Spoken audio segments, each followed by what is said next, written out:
Traders diary में स्वागत है आपका। नमस्कार, मैं हूं आशीष चतुर्वेदी और शुरू करें इससे पहले आपको सभी को और कुशल आपको भी जो नववर्ष है, हिंदू नववर्ष, इसकी ढेरों शुभकामनाएं। बिल्कुल आशीष, आपको भी और हमारे व्यूअर्स को भी गुड़ी पड़वा की बहुत बहुत शुभकामनाएं। और इसी के साथ अगर हम देखें तो किस तरह से जो है कहीं ना कहीं जिस तरह से भारतीय बाजार कल के सत्र में हमें देखने को मिले, आशीष आपको क्या लग रहा है कि आज भी भारतीय बाजारों में गिरावट का ट्रेंड ही रहेगा? क्या कहते हैं? एसजीएक्स निफ्टी तो कुशल आज बहुत कंफ्यूज कर रहा है। हरे निशान में मैं एक्सपेक्ट नहीं कर रहा था एसजीएक्स निफ्टी को, क्योंकि कल और आज में देखिए बदला क्या है। बाकी सिर्फ यही है कि जो खबरें थी वो डिस्काउंटेड हो चुकी हैं, लेकिन आधिकारिक खबरें जो लॉकडाउन को लेकर जिसके चलते बाजार में कल गिरावट हुई थी वो तो आना अभी बाकी है। जैसे महाराष्ट्र में कहा गया था कि गुड़ी पाड़वा के उत्सव के बाद लॉकडाउन का ऐलान हो सकता है, यानी आधिकारिक खबर जो है वो आना अभी भी बाकी है। बड़ी बात ये होगी कुशल, सबसे पहले तो ये जानना चाहेंगे, आज देखिए ग्लोबल संकेत तो म्यूटेड हैं और उनकी चर्चा करना भी आज के सत्र में व्यर्थ ही होगा, क्योंकि ग्लोबल जो ट्रेंड्स हैं वो कहीं ना कहीं अगर आप देखें तो ज़्यादा इन्फ्लुएंस भारतीय बाजारों पर करेंगे नहीं। फिर भी अगर आप नज़र डालें तो लगभग सुस्ती आपको अमेरिकन मार्केट्स में देखने को मिली। कुशल, मैं ये समझना चाहूँगा, आज क्या आप ज़्यादातर स्टॉक्स में खरीदारी कर रहे हो? आप क्या मान रहे हो कि एक बाउंस बैक देखने को मिलेगा, या फिर अधिकतर स्टॉक्स में आज भी आप बिकवाली कर रहे हैं? बिल्कुल आशीष, इनफैक्ट यहाँ पर जिस तरह से ग्लोबल संकेत बन रहे हैं, मुझे लग रहा है कि कहीं ना कहीं थोड़ी सी पॉजिटिविटी और थोड़े से नेगेटिव साइड पर, जिस तरह के भारतीय बाजारों का स्पेसिफिकली अगर आप बात कर रहे हैं तो वहाँ पर आप देखिए कोविड के केसेस तो कम होते हुए नज़र नहीं आ रहे हैं। और जैसे कि आपने बताया कि अभी भी कोई औपचारिक, इनफैक्ट अगर आप देखें तो कोई फॉर्मल ऐलान अभी तक नहीं होता हुआ दिखा है लॉकडाउन को लेकर। तो हो सकता है कि जिस तरह से अभी इलेक्शंस और त्योहारों की सीज़न चल रहा है तो उस वजह से उसके बाद कहीं ना कहीं ये लॉकडाउन के अंदेशे आते हुए नजर आएंगे। और इस वजह से मुझे लग रहा है कि कहीं ना कहीं कल की जो कमजोरी है वो थोड़ी सी और भी आज कंटिन्यू होती हुई नजर आ सकती है। हालांकि मुझे लग रहा है कि कल जितने गिरे थे आज उतनी ज़्यादा नहीं गिरते हुए नजर आएंगे, पर कहीं ना कहीं जो बहुत ज़्यादा चल चुके थे स्टॉक्स, वहाँ पर आज मेरी तरफ से जो है बिकवाली का रुझान देखने को मिल सकता है। और मुझे लग रहा है कि जिस तरह से एफआईज के आंकड़े भी है वहाँ पर भी लगातार गिरावट हमें देखने को मिली थी। इनफैक्ट कल के सत्र में मैं जब डेटा देख रहा था तो करीब 1700 करोड़ रुपए की बिकवाली कैश मार्केट में एफआईआईज भी करते हुए नजर आए थे। तो ओवरऑल मुझे लग रहा है कहीं ना कहीं आज भी बाजारों का जो ट्रेंड है वो नेगेटिव साइड पर ही होना चाहिए। आशीष, आप क्या कहते हैं? बिल्कुल, आप देखिए जो विदेशी निवेशकों के आंकड़े की बात की, मैं आपको एक बताता हूं कि जो एक दिन में आप देखिए कि इनकी जो पोजीशंस हैं किस प्रकार से चेंज हुई हैं। लॉन्ग पोजीशंस परसों अगर आप देखें तो बाजार में 58% थी शुक्रवार तक, और अब जो कल का सत्र हुआ है उसमें लॉन्ग पोजीशंस इनकी घटकर केवल 50% हो गई है। जो नेट शॉर्ट हैं ओवरऑल बाजार में वो 19% से बढ़कर 25% हो गए हैं। और कैश में देखिए, फ्यूचर्स में देखिए, आप इंडेक्स फ्यूचर्स में भी देखें, हर तरफ विदेशी निवेशकों ने बिकवाली की है। तो मैं यही मान रहा हूँ कि ट्रेंड अगर आप देखें तो कहीं ना कहीं अभी भी नेगेटिव है और ज़्यादा कंफर्ट अभी भी बिकवाली करने में आ रहा है। मैंने आज 4 स्टॉक ऐसे चुने जहां पर बिकवाली करनी है, खरीदारी करनी है। केवल जो डिफेंसिव बेट्स हैं, लॉन्ग टर्म बेट्स हैं, फंडामेंटली बेहतर कंपनीज हैं, उनमें बिल्कुल खरीदारी का मौका है। चलिए फिर आज की जो लिस्ट है इसके साथ शुरुआत कर लेते हैं। और पहली कैटेगरी हमारी होती है कैश का स्टॉक। और यहाँ पर क्योंकि कुशल, जब मैं कल चार्ट स्क्रीन कर रहा था, मैं देखना चाहता था कि कोई तो ऐसा स्टॉक हो जहाँ पर ब्रेकआउट हो, बढ़त देखने को मिली हो, लेकिन या तो ऐसे स्टॉक्स में ब्रेकआउट देखने को मिला जिनका नाम आपने कभी नहीं सुना होगा, या फिर फार्मा। और तो शुरुआत में फार्मा स्टॉक्स के साथ करना चाहूँगा। स्ट्राइड्स फार्मा, ये स्टॉक मुझे चार्ट पर अभी भी अच्छा लग रहा है और मैं मान रहा हूँ कि आज के सत्र में यहाँ पर तेजी देखने को मिल सकती है। कल इतने कमजोर बाजार में भी अगर आप देखें तो फार्मा स्टॉक्स में अच्छी खासी खरीदारी देखने को मिली थी। और आज जिस प्रकार से एसजीएक्स निफ्टी फिलहाल आपको एक फ्लैट इंडिकेशन दे रहा है, हो सकता है कि यहाँ पे एक फॉलोअप बाइंग भी आते हुए दिखे। यहाँ पर खरीदारी करनी है करीब 905 रुपए के लक्ष्य के लिए और करीब 858 रुपए का आपको स्टॉप लॉस लगाना है। बिल्कुल आशीष, मेरा भी फार्मा स्पेस से ही जुड़ा मिलता जुलता शेयर है। इनफैक्ट डायग्नोस्टिक चेन वाला शेयर है थायरो के टेक्नोलॉजीज। आप देखिए कल के सत्र में जिस तरह से ओवरऑल अगर आप देखें स्पेस में तेजी बनी थी, उसका कहीं ना कहीं क्लियर इंडिकेशन लग रहा है मुझे कि थायरो के जिस तरह की तेजी कल इसने बनाई थी, फिर थोड़ा सा ठंडा होता हुआ नजर आया था, आज फिर से मोमेंटम पकड़ता हुआ नजर आएगा। क्योंकि जिस तरह से कोविड के मामले जो है पूरे देश भर में बढ़ रहे हैं, खासकर अगर आप देखें तो महाराष्ट्र और दिल्ली में स्पेसिफिकली अगर आप बात करें तो वहाँ पर भी काफ़ी बढ़त हमें देखने को मिली है। पिछले कुछ दिनों में रिकॉर्ड 10,000 से भी ज़्यादा नए मामले जो है आते हुए नज़र आ रहे हैं। तो मुझे लग रहा है कि इन सब माहौल के बीच कहीं ना कहीं डायग्नोस्टिक्स शेयरों में जो है आप खरीदारी लगातार करके चल सकते हैं और ये कहीं ना कहीं फिर से तेज़ी का रुझान जो है आज दिखाते हुए नज़र आ सकते हैं। तो थायरोकेयर टेक्नोलॉजीज़ यहाँ पर खरीदारी कीजिए 1,084 रुपये के लक्ष्य के लिए और 1,044 रुपये का आपको इसमें स्ट्रिक्ट स्टॉप लॉस लगाना होगा। अगली जो कैटेगरी हमारी आज का फ्यूचर्स की, यहाँ पर मैंने बिकवाली का कॉल लिया है और वो मेटल काउंटर से है टाटा स्टील का। आप देखिए यहाँ पर बिकवाली इसलिए भी करनी है, कल भी आप देखिए बाजार की जो गिरावट रही थी करीब 4 से 5% का फॉल इसमें भी आता हुआ नजर आया था। और हाल फिलहाल अगर आप मेटल स्पेस में, खासकर अगर आप स्टील स्पेस की बात करें तो वहाँ पर बहुत ही ज़्यादा तेज़ी हमें देखने को मिल चुकी थी। तो कहीं ना कहीं हो सकता है कि प्रॉफिट बुकिंग के संकेत मुझे लग रहा है कि इस काउंटर में आते हुए नजर आ सकते हैं आज के सत्र में। तो इसलिए टाटा स्टील के फ्यूचर्स आप बेचकर चलिए 825 के लक्ष्य के लिए 860 रुपये का आपको स्टॉप लॉस लगाना है। अच्छा, फ्यूचर्स में मैं भी एक टाटा ग्रुप की कंपनी के साथ जाना चाहूंगा और बिकवाली कर रहा हूँ वोल्टास। ये स्टॉक में आपको बिकवाली करनी है। दरअसल जिस प्रकार से हम पूरे देश भर में देख रहे हैं, कल हरियाणा में भी जो है नाइट कर्फ्यू की घोषणा हुई। अब धीरे धीरे अगर आप देखें तो कहीं ना कहीं जो हर तरफ स्टेट्स की जो रिस्ट्रिक्शंस है वो बढ़ती जा रही हैं। ऐसे में इनके लिए बहुत अहम हो जाता है क्योंकि जो एसी की बिक्री होती है, कूलर की बिक्री होती है, वो अधिकतर इसी महीने में होती है। और अब कहीं ना कहीं जो लॉकडाउन की खबरें आ रही हैं, जो रिस्ट्रिक्शंस लग रही हैं दुकानें खुलने पर, इसका एक असर बिक्री पर आगे जाकर देखने को मिलेगा। और वैसे भी अगर स्टॉक्स अगर आप देखें तो यहाँ पर कहीं ना कहीं आपको एक बढ़िया तेजी नजर आएगी। तो मैं मान रहा हूँ कि ऑलरेडी आ चुकी इतनी बढ़िया तेजी, तो एक पुल बैक देखने को मिलेगा। यहाँ पर 920 रुपये के लक्ष्य के लिए आप बिकवाली करेंगे, स्टॉप लॉस लगाना है 964 रुपये का। अगली कैटेगरी है आज का ऑप्शन और यहाँ पर मैंने फिर से स्टॉक रिपीट किया है। कल जो मैंने स्टॉक आपको बताया था BPCL, कल दिन के दौरान काफी बढ़िया गेंस वहाँ पर देखने को मिले थे। और तर्क अभी भी वही बना हुआ है कि जब बाजार में तेजी तब कहीं ना कहीं खबरें भी बहुत सपोर्टिव थी।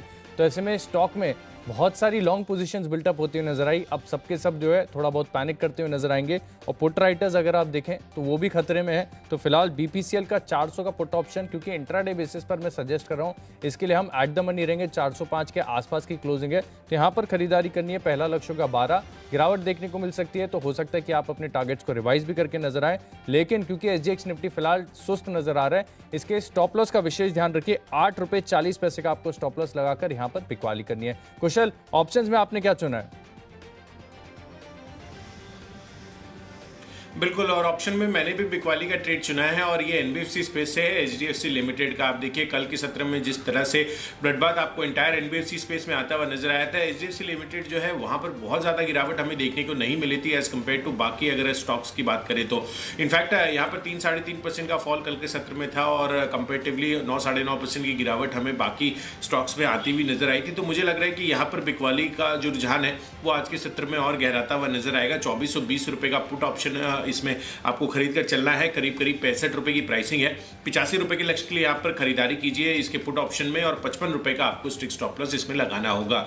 चलिए बढ़ते हैं अपनी अगली कैटेगरी तरफ जो है टेक्नोपिक। और टेक्निकल चार्ट्स के आधार पर मुझे जो स्टॉक पसंद आ रहा है आशीष, वो है लुपिन का। और यहाँ पर भी बिकवाली की ट्रेड है। आप देखिए चार्ट स्ट्रक्चर बेहद कमजोर इसका नजर आता हुआ दिखा था कल के सत्र में। बाजार की जो गिरावट है उसमें as compare to other pharma space pharma stocks की अगर आप बात करें तो यहाँ पे गिरावट का रुझान हमें देखने को मिला। सो इट्स लाइक जो ट्रेंड था फार्मा स्पेस का कल ऑलमोस्ट फ्लैट ये इंडेक्स बंद होता हुआ नजर आया था। बाकी जो इंडेक्सेस थे वहां पर करीब 5 से 7% तक का कट, हमें डीप कट आता हुआ नजर आया था। तो फार्मा स्पेस ओवरऑल बेहतरीन परफॉर्म कर रहा था, पर लुपिन कहीं ना कहीं जो है बिकवाली का रुझान क्लियरली दिखा रहा था। तो मुझे लग रहा है कि यहाँ पर और ज्यादा बिकवाली आज के सत्र में कंटिन्यू हो सकती है। 1000 के लक्ष्य के लिए आपको यहाँ पर भी बिकवाली करनी है और 1060 रुपए का स्ट्रिक्ट स्टॉप लॉस इसमें भी मेंटेन करना है। आशीष, आपकी तरफ से कौन सा पिक है? देखिए टेक्निकली मैंने भी स्टॉक जो चुना है वो बिकवाली करने के लिए MGL। यहाँ पर अगर आप देखें तो कल के सत्र में डेली चार्ट पर एक फ्रेश ब्रेकडाउन देखने को मिला था, जिसके चलते देखिए सबसे पहला तो तर्क हमारा यही है कि आज भी बाजार में कहीं ना कहीं अगर शुरुआत भी पॉजिटिव हो जाए तो सस्टेन नहीं कर पाएगी, गिरावट ही देखने को मिलेगी। तो जो स्टॉक्स हैं जिनमें टेक्निकल ब्रेकडाउन देखने को मिला है वहाँ पर एक फर्दर डाउन मूव देखने को मिलेगा। ऐसे में MGL एक बढ़िया बेट हो सकती है आज के सत्र में। बिकवाली करने के लिए 1054 रुपये के लक्ष्य के लिए आप इसमें शॉर्ट पोजीशन लेंगे। स्टॉप लॉस का जरूर ध्यान में रखिएगा 1092 रुपये का। इंट्राडे पोजीशंस ले रहे हैं तो स्टॉप लॉस को आपको स्ट्रिक्टली फॉलो करना है कुशल। और मैं एक और चीज़ कहना चाहूँगा कि आज के सत्र में देखिए हम एक्सपेक्ट यही कर रहे हैं कि बाजार में गिरावट हो, और गिरावट अगर बढ़ती है तो आप जो अपनी शॉर्ट पोजीशंस है ना, इनके स्टॉप लॉसेस को फर्दर ट्रेल करते नजर आए। सबसे पहले कि अगर ट्रेड आपके फेवर में चला जाए तो आप अपनी कॉस्ट के आसपास स्टॉप लॉस लगा लें तो कम से कम नुकसान नहीं होगा। अगर मार्केट चॉपी भी होता है तभी भी आप प्रोटेक्टेड रहेंगे, एटलीस्ट कैपिटल लॉस नहीं होगा। चलिए, जो अगली कैटेगरी है वो है फंडा पिक, और यहाँ पर थोड़ी सी कॉन्ट्राबेट मैंने ली है, यूनाइटेड ब्रीवरीज। इस स्टॉक में खरीदारी करनी है। अब देखिए, फिलहाल अगर आप प्रेजेंट सिनेरियो में आपको बताता हूं कि सबसे ज़्यादा बिक्री अगर आप बियर की देखें तो समर सीजन में ही होती है फिलहाल, क्योंकि देखिए रिस्ट्रिक्शंस हैं, जो बार्स हैं, पब्स हैं, ये बंद हैं। जो वाइन शॉप्स हैं महाराष्ट्र में, इन्हें भी बंद कर दी गई, और काफ़ी जगहों पर अगर आप देखें तो होम डिलीवरी की सुविधा नहीं है। लेकिन अगर आप निवेश करना चाहते हैं ना, तो आपको प्रेजेंट सिनेरियो नहीं, लंबी अवधि का सोचना है, क्योंकि बाजार अगर आप देखें तो फ्यूचर को डिस्काउंट करता है, प्रेजेंट तो कहीं ना कहीं डिस्काउंटेड ही है, भाव में शामिल है। फिलहाल इस स्टॉक में अगर आप देखेंगे तो चार्ट्स पर भी ये स्टॉक सपोर्ट के आसपास आ गया है, क्योंकि लगातार इस स्टॉक में गिरावट देखने को मिली थी, और एक क्लासिक कंजम्पशन स्टोरी है। शायद ही कोई ऐसा व्यवसाय होगा, बिजनेस होगा, जहां पर ग्राहक हैं लाइन लगाकर इतना हाई टैक्स के बाद भी अगर आप देखें तो खरीद करते हैं। तो यूनाइटेड ब्रीवरीज में मानता हूं कि कंजम्पशन स्टोरी फेड आउट नहीं होने वाली है, फंडामेंटल्स बहुत बेहतर हैं, और सबसे अच्छी बात मुझे नजर आती है इसकी जो ब्रांड रिकॉल वैल्यू है वो बेहद स्ट्रांग है। तो लंबी अवधि का नजरिया बनाए रखें।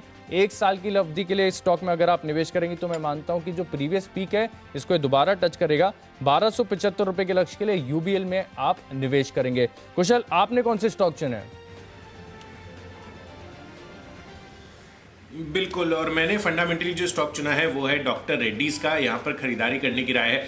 आप देखिए कल के सत्र में भी बहुत बढ़िया तेजी इसमें बनती हुई नजर आई थी, जब जो सब्जेक्ट एक्सपर्ट कमेटी है उनकी तरफ से ये इनकी इसके जो स्पुतनिक वी है उसके इमरजेंसी इस्तेमाल के लिए मंजूरी मिलती हुई दिखी थी। और अब जो रिपोर्ट्स आ रही है मुझसे ये पता चल रहा है कि जो DCGI है उन्होंने भी इसके इमरजेंसी यूज़ के लिए अप्रूवल दे दिया है। तो कहीं ना कहीं यहाँ पर जो मोमेंटम बनेगा आगे के लिए वो काफ़ी पॉजिटिव रहने वाला है। और इनफैक्ट फार्मा स्पेस की भी अगर आप बात करें तो यहाँ पर अच्छी तेजी इसलिए भी बन सकती है कि जिस तरह सा माहौल बना हुआ है, खासकर कोविड केसेस का भारत में, उसका जो इम्पैक्ट है, जो वैक्सीनेशन की ज़रूरत है और जो एक एडिशनल ऑल्टरनेटिव क्रिएट होता हुआ दिखेगा, वो काफ़ी पॉजिटिव डॉक्टर रेड्डीज के लिए साबित हो सकता है। तो 6 महीनों की अवधि के लिए आपको इसमें निवेशित रहना है।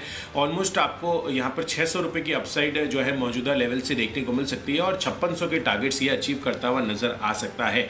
तो फंडामेंटली मुझे डॉक्टर रेड्डीज पसंद आ रहा है। नेक्स्ट जो कैटेगरी हमारी इन्वेस्टमेंट प्रॉफिट लीग की, वो अगर आप देखें तो वहां पर मैंने जो स्टॉक चुना है वो है टाटा कंज्यूमर प्रोडक्ट्स का। आप देखिए डिफेंसिव प्ले है, FMCG प्ले है। जिस तरह से यहाँ पर सिनेरियो बन रहा है, इनके लिए भी काफ़ी ज़्यादा पॉजिटिव मोमेंटम बिल्डअप हो सकता है। ग्राहकों की तरफ से डिमांड जो है काफ़ी ज़्यादा आती हुई नजर आएगी। और अगर आप देखें तो कंपनी के जो रेडी टू ईट पोर्टफोलियो है वो भी काफ़ी स्ट्रांग है। और जिस तरह से टाटा संपन्न इनका ब्रांड ये आगे और विस्तार योजना बना रहे हैं, वो काफ़ी पॉजिटिव साबित हो सकता है। एंड ओवरऑल अगर आप देखिए तो ये निफ्टी का हिस्सा भी बन चुका है। तो 1 साल की अवधि के लिए यहाँ पर निवेशित रह सकते हैं, और अच्छे रिटर्न्स आपको यहाँ पर भी आते हुए नजर आ सकते हैं। और मौजूदा भाव से काफ़ी अच्छी अपसाइड के साथ मैं जो एक्सपेक्ट कर रहा हूँ 780 रुपये के लक्ष्य जो है आपको टाटा कंज्यूमर प्रोडक्ट्स में आते हुए नजर आ सकते हैं। तो चलिए, IPL जो हमारी नई कैटेगरी है, इन्वेस्टर प्रॉफिट लीग, यहाँ पर देखिए लंबी अवधि के लिए निवेश के लिए मैंने स्टॉक चुना है ITC को। एंड अगेन कुशल, जिस प्रकार से मैं कह रहा हूँ कि कॉन्ट्रा बेट्स पर ध्यान रखना है। ऐसे बाजार में जब स्टॉक फंडामेंटल बढ़िया स्टोरीज आपको सस्ते कीमतों पर मिलती हैं तो एक अक्यूमुलेट करने का मौका होता है। और ITC अगर आप जैसे देखें तो जिस प्रकार से FMCG बिजनेस का कहीं ना कहीं अगर आप देखें तो एक बढ़िया ग्रोथ यहाँ पर देखने को मिल रही है। जो वैल्यू अनलॉकिंग की खबरें हैं वो तो एक बहुत बड़ा ट्रिगर है। ITC में अगर आप फिलहाल देखेंगे तो स्टॉक जो है सपोर्ट के आसपास आ चुका है। कल बढ़िया करेक्शन इस स्टॉक में देखने को मिला। और वैसे अगर आप मोर और लेस देखें, ब्रॉडली देखें, तो अगर प्रेजेंट लॉकडाउन लगता भी है, रिस्ट्रिक्शंस लगती भी है, तो कंपनी का व्यवसाय ऐसा नहीं है कि उसके ऊपर ज़्यादा इम्पैक्ट देखने को मिलेगा। कंपनी की जो रेवेन्यूज हैं वो स्टेबल हैं। हालांकि अगर सिगरेट बिक्री को लेकर कहीं ना कहीं किसी राज्य से रिस्ट्रिक्शंस आती हैं, सबसे ज़्यादा केसेस अगर आप फिलहाल देखें तो महाराष्ट्र में है, और वहाँ पर अभी तक सिगरेट की बिक्री पर कोई भी पाबंदी नहीं लगी है। तो मैं मान रहा हूँ कि आगे जाकर अर्निंग्स तो डिटोरिएट नहीं हो रही हैं, तो अगर प्रेजेंट सिनेरियो जो है कहीं ना कहीं सुधरता है तो ऐसे में स्टॉक में एक बढ़िया रिवर्सल, बढ़िया बाउंस बैक देखने को मिलेगा। 205 रुपए तक गिर गिर के स्टॉक आ चुका है। मैं मान रहा हूँ कि अगर आप एक साल का समय देंगे ना तो 265 के पार जाएगा। हालांकि एक चीज़ मैं क्लैरिफाई कर दूं कि स्टॉक एक साल की अवधि के लिए प्ले करने के लिए नहीं है। यहाँ पर एटलीस्ट आप 3 से 5 साल का नज़रिया बनाकर चलेंगे तो बहुत बढ़िया रिटर्न्स और बहुत स्टेबल रिटर्न देखने को मिलेंगे, क्योंकि वैसे भी अगर आप स्टॉक को देखें तो ज़्यादा हाई बीटा नेचर में है नहीं, ज़्यादा चलता नहीं है, मतलब चलता है यानी गिरता भी नहीं है, ये भी एक बेनिफिट होता है। तो आईटीसी लगातार इस स्टॉक को आप अपनी फोकस लिस्ट में शामिल करके रखें। यहाँ पर आपको खरीदारी करनी है एक साल का नजरिया बनाकर 265 के लक्ष्य के लिए। चलिए, जो अगली कैटेगरी है वो है खबरों के दम पर। और कुशल, आज तो खबरों का अभाव था, कोई भी खबर ऐसी दिखी नहीं जिसको आप देखकर कहें कि हाँ यार इस पे एक इम्पैक्ट बढ़िया आता हुआ नजर आएगा। कोई भी ऐसी दमदार खबर नहीं थी। तो मैंने क्या किया, कल की जो खबर थी कि स्पुतनिक 5 जो स्पुतनिक वी वैक्सीन है इसको कहीं ना कहीं जो अप्रूवल मिलता हुआ नजर आ रहा है, उसके चलते 3 कंपनीज फोकस में रहेंगी। डॉक्टर रेड्डी सर्वाधिक, क्योंकि कल इसके साथ देखा भी था बढ़िया तेजी आई थी, लेकिन ये स्टॉक आप ऑलरेडी आपने ले लिया। पनीशिया बायोटेक को अगर आप देखें तो स्टॉक इतना चल चुका है। एक स्टॉक है ग्लैंड फार्मा, जहां पर कल के सत्र में ब्रेकआउट तो आया लेकिन वो सस्टेन नहीं कर पाया। थोड़ी बहुत मुनाफा वसूली देखने को मिली थी, लेकिन कल का बाजार थोड़ा सा एक एक्सेप्शनल था। काफ़ी ज़्यादा सेलिंग प्रेशर हावी था अक्रॉस द बोर्ड। अगर आप देखें तो मैं मान रहा हूं कि आज जो है वो कंटिन्यूएशन मूव देखने को मिलेगा। ग्लैंड फार्मा पर फोकस बनाए रखें। 2658 रुपये का लक्ष्य होगा। स्टॉप लॉस लगाना है आपको 2560 का।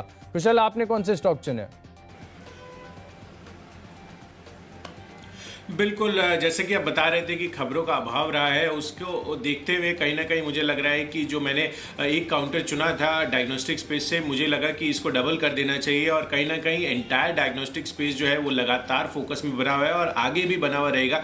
जिस तरह से भारत में कोविड के केसेस बढ़ते हुए नजर आ रहे हैं और स्टेट वाइज जो है रिस्ट्रिक्शंस लग रहे हैं, और जो RT-PCR टेस्ट है उसकी जो डिमांड है और उसकी जो अगर आप एक हिसाब से कहें जो रिक्वायरमेंट बढ़ती हुई जा रही है अलग अलग सिनेरियोज में, वो कहीं ना कहीं काफ़ी पॉजिटिव इंडिकेशंस इनके रेवेन्यू स्ट्रक्चर में बनता हुआ नजर आ सकता है। तो इसलिए मेट्रोपोलिस हेल्थ केयर कल के सत्र में भी अच्छी तेजी इसने बनाई थी, उसके बाद लगभग फ्लैट ये क्लोज होता हुआ नजर आया था। मुझे लग रहा है कि आज यहाँ पर तेजी का रुझान फिर से बनता हुआ नजर आ सकता है। तो थायरो केयर के साथ साथ मेट्रोपोलिस हेल्थ केयर ये एक स्टॉक है जिस पर आपको नजर रखनी है। 2550 रुपए के लक्ष्य के लिए यहाँ पर खरीदारी करके चलिए और 2450 रुपए का आपको स्टिक स्टॉप लॉस लगाना होगा। आती है आखिरी कैटेगरी हमारी माई चॉइस, जहां पर मिलती है हमें फ्रीडम कोई भी स्टॉक चुनने की। मैंने 3 स्टॉक चुने और 3 में से 2 स्टॉक खरीदारी की और केवल एक स्टॉक ऐसा है जहां पर आपको बिकवाली करनी है। पहला स्टॉक होगा Suven Life Sciences. No brainer stock है। जिस प्रकार से अगर आज के सत्र में कहीं भी खरीदारी करने का कंफर्ट है तो उससे फार्मा स्टॉक्स हैं, और फार्मा स्टॉक्स में काफ़ी सारे स्टॉक ऐसे जो कल के सत्र में काफ़ी ज़्यादा चल चुके हैं। सुवेन लाइफ अगर आप देखें तो ऊपरी स्तर से कल थोड़ी सी प्रॉफिट बुकिंग आई थी।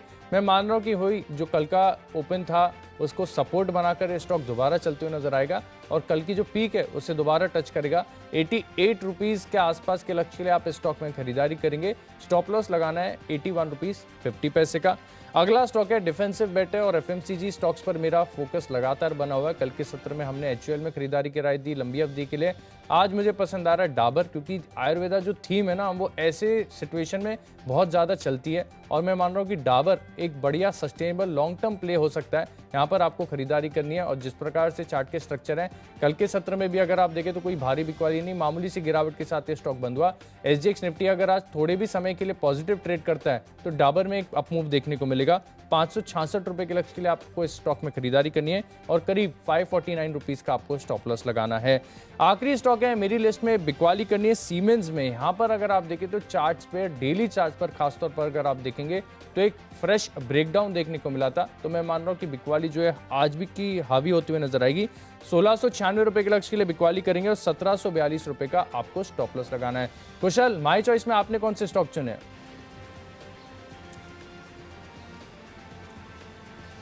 बिल्कुल आशीष, और माई चॉइस में मैंने 3 बिकवाली के काउंटर्स चुने हैं, जहां पर पहला है IGL। यहाँ पर भी चार्ट स्ट्रक्चर बेहद कमजोर लग रहा है और मुझे लग रहा है कि यहाँ पर बिकवाली आपको इस वजह से करके चलनी चाहिए।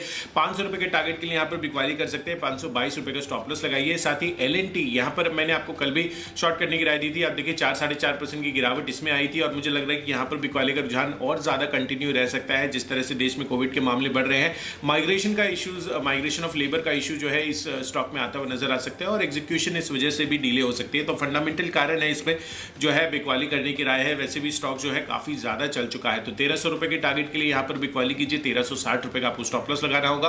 और आखिरी कॉल भी बिकवाली का है, और यहाँ पर आइशर मोटर्स, आप देखिए कल जिस तरह से ऑटो स्पेस में बिकवाली नजर आई थी, यहाँ पर कंपेरेटिवली कम बिकवाली हमें आती हुई नजर आई थी। मुझे लग रहा है कि यहाँ पर रुझान जो है नेगेटिव टेरिटरी का ही है, और जिस तरह से यहाँ पर ऑटो इंडेक्स जो है जो तेजी दिखाया था, वहां पर प्रॉफिट बुकिंग के संकेत जो है साफ तौर पर नजर आ रहे हैं। तो आइशर मोटर्स भी बेचकर चले 2350 रुपए के लक्ष्य के लिए। 2450 रुपए का आपको इसमें भी स्ट्रिक्ट स्टॉप लॉस मेंटेन करना है। तो चलिए 20 स्टॉक्स की सूची पूरी होती है। अगर आपने कोई भी स्टॉक या कोई भी लेवल मिस कर दिया है तो जल्दी से रिकैप देख लेते हैं। मैंने कैश का स्टॉक चुना, स्ट्राइड्स फार्मा, यहां पर बढ़िया तेजी देखने को मिलेगी। वोल्टास के फ्यूचर्स में बिकवाली करनी, एक ब्रेकडाउन देखने को मिला था। बीपीसीएल पर अभी भी नेगेटिव मेरा व्यू बना हुआ है। 400 रुपए के पुट ऑप्शन खरीदकर बिकवाली करेंगे। टेक्निकली एमजीएल काफी कमजोर नजर आ रहा है। यूबीएल लंबी अवधि के लिहाज से बढ़िया बिजनेस है, 1275 रुपए के लक्ष्य के लिए खरीदारी करेंगे। आईटीसी गिरावट के बाद और अट्रैक्टिव हो गया, 265 रुपए का लक्ष्य होगा। ग्लैंड फार्मा में खरीदारी करनी है। सुवेन लाइफ में अगर आप देखें तो एक कंटिन्यूएशन मूव देखने को मिलेगा। डाबर एक डिफेंसिव बेट है, इंट्राडे के लिए भी प्ले कर सकते हैं। और सीमेंस में भी एक ब्रेकडाउन है, 1696 रुपए के लक्ष्य के लिए आप इसमें शॉर्ट पोजीशन लेंगे। इन 10 स्टॉक्स में मेरा कन्विक्शन सबसे ज्यादा है यूबीएल में। मुझे व्यवसाय काफी ज्यादा पसंद आता है। यहां पर 1275 रुपए के लक्ष्य के लिए आप इसमें खरीदारी करेंगे।